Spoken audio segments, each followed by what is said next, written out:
السلام علیکم ناظرین، ہمارے چینل اچھی بات کو ضرور سبسکرائب کر لیں اور بیل نوٹیفیکیشن کو بھی آن کر لیں تاکہ ہر ویڈیو آپ کو وقت پر ملتی رہے۔ حضرات، یہ برار کی سرزمین ہے اور مولانا رحمت اللہ صاحب میرے بڑے مخلص دوست بھی ہیں۔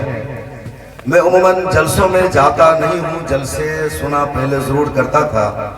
انہوں نے شروع میں کہا کہ آپ کو جلسے میں آنا ہے، میں نے انکار کیا، لیکن اسی دوران جامعۃ القاسم دارالعلوم الاسلامیہ سپول بہار میں میرا آج آنا ہوا۔ وہاں کا پروگرام تھا، وہاں کا جو پروگرام ہے اس طرح کے جلسوں سے ہٹ کر مختلف انداز کا ہوتا ہے، تو بہرحال میں نے کہا کہ آپ کے ہاں بھی حاضری ہوگی۔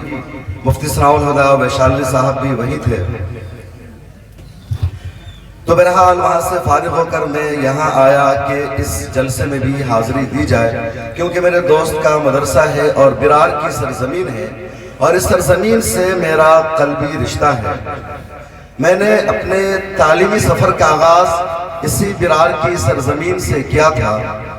اسی گاؤں کے اس طرف ایک مدرسہ ہے جس کا نام ہے مدرسہ تعلیم الدین برار، اور اس مدرسہ کے بانی ہیں حضرت مولانا عبدالعزیز بہاری رحمت اللہ علیہ، جن کے نام سے یہ مدرسہ منسوب ہے۔ مدرسہ بہت قدیم بھی ہو چکا ہے اور شاید بہت مقدوش بھی۔ بہرحال اسی ادارے میں نے سال 2003 میں حفظ قرآن مکمل کیا تھا۔ یہ الگ بات ہے کب تک میری دستار بندی نہیں ہو سکی۔ میرے ساتھ میرے دوست قمر تسلیم بھی وہاں تھے، قاری اور یہ مولانا مفتی رحمت اللہ بھی وہی زیر تعلیم تھے۔ بہرحال یہ ان کی خوش نصیبی ہے کہ وہ آگے بڑھے اور انہوں نے اپنے جد امجد کے نام سے ایک نیا ادارہ قائم کیا ہے، اور اس ادارے میں انہوں نے علم نافع آپ کو دینے کی کوشش کی۔ میں علم دین کی بات نہیں کر رہا ہوں، نہ علم دنیا کی بات کر رہا ہوں، بلکہ میں آپ سے علم نافع کی بات کر رہا ہوں۔ میں نے سنا یہاں چھوٹے چھوٹے بچے آئے، وہ اردو میں بھی تقریر کر رہے تھے، وہ انگریزی میں بھی گفتگو کر رہے تھے، وہ آپ کو نصیحت بھی کر رہے تھے، مکالمہ کے انداز میں سمجھا رہے تھے کہ آج کے حالات میں کرنا کیا ہے، زندگی کیسے گزارنی ہے، زندگی کا نظام کیسے چلانا ہے، اور اسی کو علم نافع کہتے ہیں۔ آج کی تاریخ میں جتنا ایک شخص کا، ایک مسلمان کا عالم دین ہونا، حافظ قرآن ہونا، مفتی ہونا، ماہر حدیث ہونا ضروری ہے، اتنا ہی ایک مسلمان کا ڈاکٹر ہونا، انجینئر بننا، ایس پی بننا، ڈی ایس پی بننا، کلیکٹر بننا، سی ایم بننا، پولیٹیشین بننا، جرنلسٹ بننا اور زندگی کے تمام شعبوں میں ہونا ضروری ہے۔ ہمارے یہاں ہمیشہ علم کی تقسیم کی جاتی ہے، دین کا علم، دنیا کا علم۔ مدرسہ میں پڑھنے والوں کو کہا جاتا ہے یہ کامیاب ہو گیا، یہ کامران ہو گیا۔ اسکول اور کالجز میں پڑھنے والے مسلمان بچوں کو کہا جاتا ہے وہ جہنمی ہو گیا، وہ برباد ہو گیا، وہ تباہ ہو گیا۔ خدا کی قسم یہ تقسیم ہی غلط ہے۔ اللہ کے رسول صلی اللہ علیہ وسلم نے کبھی علم کی تقسیم نہیں کی کہ دینی علم ہے، یہ دنیاوی علم ہے، یہ علم حاصل کرنے والا تباہ و برباد ہو گیا، وہ علم حاصل کرنے والا بامراد ہو گیا، بلکہ اللہ کے رسول صلی اللہ علیہ وسلم نے ہمیشہ علم نافع کی دعا مانگی ہے۔ اللہم انی اسألک علما نافعا۔ غزوہ بدر ہوتی ہے، مسلمانوں کی جیت ہوتی ہے، پہلی جنگ بھی اسلام کی، اور کفار مکہ قیدی بن کر کے آتے ہیں۔ حدیث میں موجود ہے، علماء کرام موجود ہے، میں پوری ذمہ داری کے ساتھ کہہ رہا ہوں کہ اللہ کے نبی صلی اللہ علیہ وسلم نے کفار مکہ کے قیدیوں سے کہا تھا کہ وہ صحابہ کرام کو تعلیم دیں۔ اب ذرا سوچئے، کفار مکہ نے جو قیدی تھے مدینہ میں، انہوں نے مسلمانوں کی کس چیز کی تعلیم دی ہوگی؟ کیا انہوں نے قرآن پڑھایا تھا مسلمانوں کو؟ کیا انہوں نے حدیث پڑھایا تھا؟ کیا انہوں نے صحابہ کی سیرت کا انہیں علم دیا تھا؟ ہرگز نہیں، بلکہ اس زمانے کا جو علم تھا، اس وقت کا جو موجودہ علم تھا، وہی ان کفار مکہ نے، ان کافروں نے، ان مشرکوں نے مسلمانوں کو پڑھایا تھا۔ آج کی تاریخ میں کوئی مسلمان خاتون تجارت کرتی ہے، کوئی مسلمان لڑکی پڑھتی ہے، کوئی مسلمان لڑکی ڈاکٹر بنتی ہے، تو ہمارا معاشرہ اسے حقارت کی نگاہوں سے دیکھتا ہے، اسے نیچی نگاہوں سے دیکھتا ہے، اس پر کئی طرح کے سنگین الزامات لگا دیے جاتے ہیں۔ آپ سوچئے، اللہ کے نبی صلی اللہ علیہ وسلم نے جس خاتون سے پہلی شادی کی تھی، اس خاتون کا نام ہے حضرت خدیجہ رضی اللہ تعالی عنہ۔ حضرت خدیجہ کون تھی؟ وہ ایک بزنس وومن تھی, وہ تجارت کرتی تھی. اللہ کے نبی صلی اللہ علیہ وسلم ان کے یہاں تجارت میں شریک تھے, ان کے ساتھ کام کر رہے تھے. شادی ہونے کے بعد نبی کریم صلی اللہ علیہ وسلم نے حضرت خدیجہ کو تجارت سے کبھی نہیں روکا, کبھی نہیں منع کیا کہ خدیجہ تم مسلمان ہو چکی ہو. حضرت خدیجہ ان خواتین میں بھی شامل ہے جنہوں نے سب سے پہلے خواتین میں اللہ کے نبی پر ایمان لایا, اسلام کو قبول کیا, لیکن کبھی انہیں منع نہیں کیا گیا کہ اب تم مسلمان ہو چکی ہو, نبوت کا باضابطہ اعلان ہو چکا ہے, قرآن کے نزول کا سلسلہ شروع ہو چکا ہے, تم تجارت چھوڑ دو, تم بزنس کرنا بند کر دو. بلکہ حضرت خدیجہ کی تجارت جاری رہی. جنگوں کی تاریخیں موجود ہیں, جنگ میں صحابہ کرام جنگ لڑتے تھے, اور جو صحابیات ہوتی تھی, جو خواتین ہوتی تھی, وہ مرہم پٹی کا کام کرتے تھی. آج کی زبان میں کہہ لیجئے وہ نرس بن کر جاتی تھی, وہ ڈاکٹر بن کر جاتی تھی, وہ کام کرتی تھی. اور آگے جائیے, ہندوستان میں جب پہلی مسلمانوں کی حکومت قائم ہوئی تو ہندوستان کے دوسرے باضابطہ مسلمان بادشاہ ہیں سلطان شمس الدین التمش. سلطان شمس الدین التمش نے دیکھا کہ میری اولاد میں کوئی کامیاب نہیں ہے, سارے نکمے ہیں, سارے چغل خور ہیں, سارے شرابی ہیں, کوئی اس لائق نہیں ہے کہ ان کو زمام اقتدار سونپا جائے, کوئی اس لائق نہیں ہے کہ اس کو ہندوستان جیسے اتنے بڑے رقبہ کی سلطنت سونپ دی جائے. اور سلطان کے پاس ایک بیٹی تھی جنہیں دنیا رضیہ سلطان کے نام سے جانتی ہے.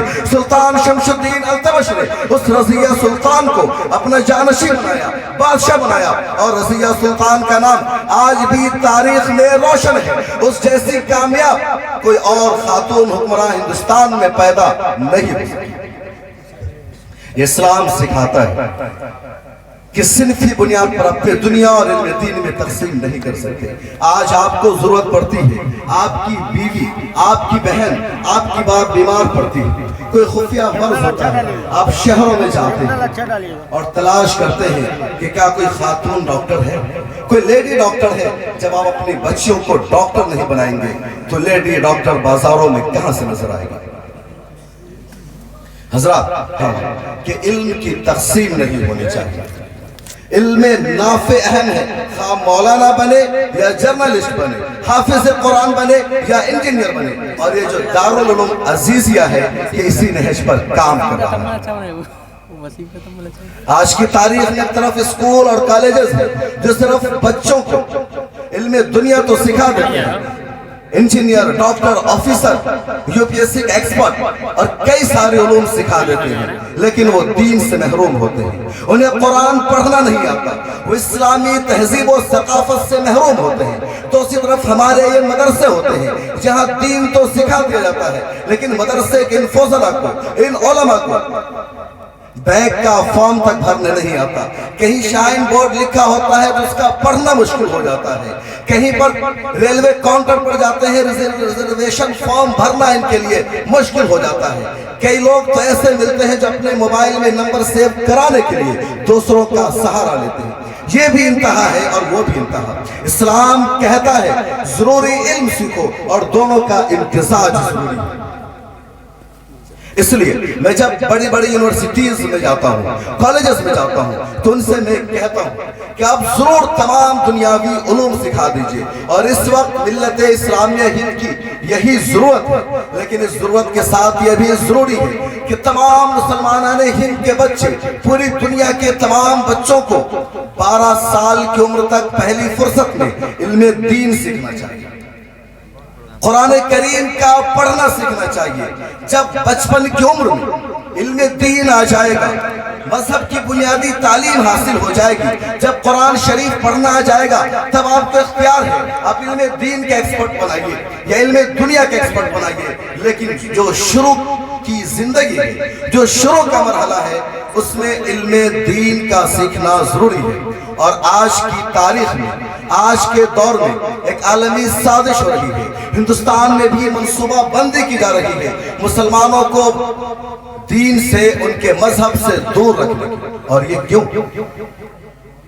میں اکثر